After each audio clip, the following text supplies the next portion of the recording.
সকল আজি হৈ যোৱা হাইস্কুল শিক্ষান্ত পৰীক্ষাৰ অসমীয়া বিষয়ৰ গ্ৰামাৰ ছেকশ্যনৰ সমাধান দিবলৈ ওলাইছোঁ। প্ৰথমতে গ্ৰুপ এৰ সমাধান কৰি দিছোঁ। 16 নম্বৰৰ পৰা গ্ৰামাৰ ছেকশ্যন আহিছে। এতিয়া 16ৰ ক'ত আহিছে যে তলত যিকোনো এটা শব্দৰ সন্ধি ভাঙা।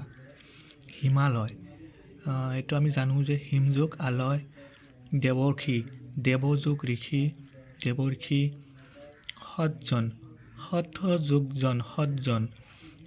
2 নম্বৰ নম্বৰত আহিছে তলত দিয়া যিকোনো এটা শব্দৰ মধ্যাহ্ন বা মধ্যাহ্ন হোৱাৰ কাৰণ লিখা।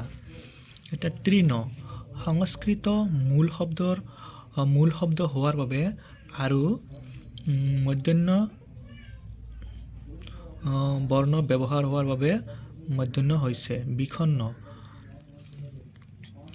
মধ্যাহ্ন বৰ্ণ থকা সংস্কৃত শব্দৰ পৰা উৎপন্ন হোৱা বাবে মধ্যাহ্ন হৈছে।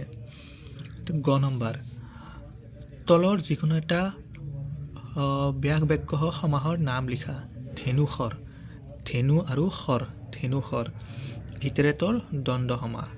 পঞ্চৱতী, পঞ্চৱতী হৈছে পঞ্চ ব্ৰেকেটত লিখিব পৰা 5 বতৰ সমাহাৰ, এইটো হৈছে দ্বিগু সমাস। পীতাম্বৰ, পীত বৰণীয় অম্বৰ যাৰ, এইটো সমাস হ'ব বহুব্ৰীহি সমাস। তলত দিয়া বাক্যটি সৰল বাক্যলৈ পৰিৱৰ্তন কৰা। কুৱেশ্যনটো হৈছে যে যদি পৰিশ্ৰম কৰা তেন্তে নিশ্চয় সাফল্য লাভ কৰিবা। উত্তৰ হ'ব পৰিশ্ৰম কৰিলে নিশ্চয় সাফল্য লাভ। 9 নম্বৰত আহিছে যে যথাস্থানত জ্যোতিচিহ্ন বহুৱা। মানুহজনে কৈছিল মই এই পুখুৰীটো সাঁতুৰি পাৰ হ'ব পাৰ। উত্তৰ হ'ব যে মানুহজনে কৈছিল কমা এতিয়া যুগ্ম ঊৰ্ধ্বকমাৰ ভিতৰত লিখিব লাগিব মই এই পুখুৰীটো সাঁতুৰি পাৰ হ'ব পাৰ দাৰি। যুগ্ম ঊৰ্ধ্বকমা ক্লজ।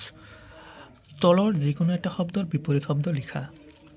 এতিয়া আকৰ্ষণৰ বিপৰীত শব্দ আমি সকলোৱে জানো যে কি বিকৰ্ষণ। হাঁহি, কান্দন, বাহিৰ, ভিতৰ। তাৰপিছত দ্বিতীয় 6 নম্বৰত আহিছে যে এটা শব্দত প্ৰকাশ কৰা যিকোনো এটাহে লিখিব লাগে। এতিয়া মই লিখি দিছোঁ, গোটেইকেইটাই লিখি দিছোঁ। যি ৰাতি চৰে নিশা চৰ, চবাই খোৱা বস্তু, জব্য আৰু সখীয়েকৰ মাক আমৈ। তলৰ যিকোনো এটা শব্দৰ সমাৰ্থক শব্দ লিখা।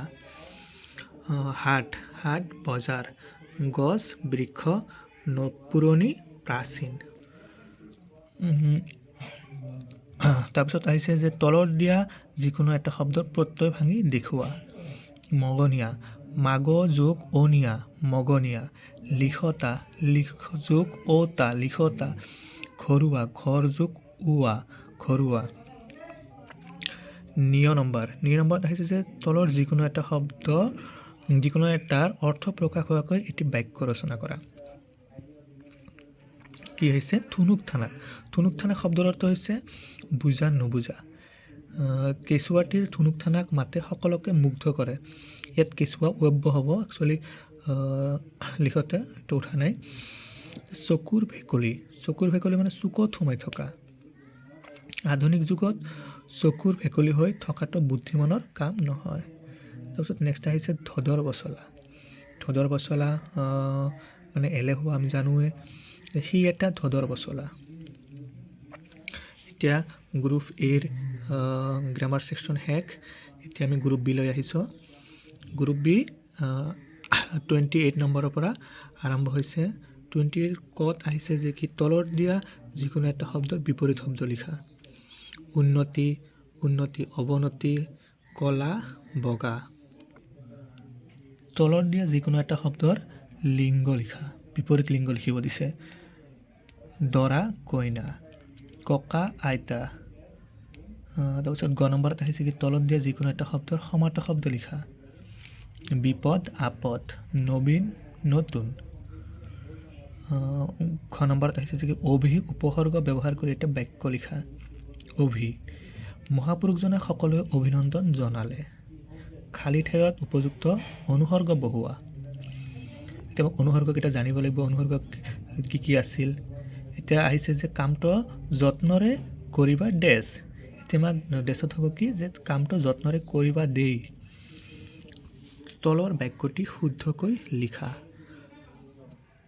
কালিলৈ 1টা বজাত আহিবা ইয়াৰ উত্তৰ হ'ব কাইলৈ নহয় এটা কালিলৈ নহয় এটা কাইলৈ হ'ব কাইলৈ 1টা বজাত আহিবা তাৰপিছত দ্বিতীয় নম্বৰত আছে যে তলত দিয়া যিকোনো এটা শব্দৰ আধুনিক ৰূপ লিখা বিগটীয়া মানে ঠাট্টা কৰা আৰু সুমৰন্ত মানে সুঁৱৰি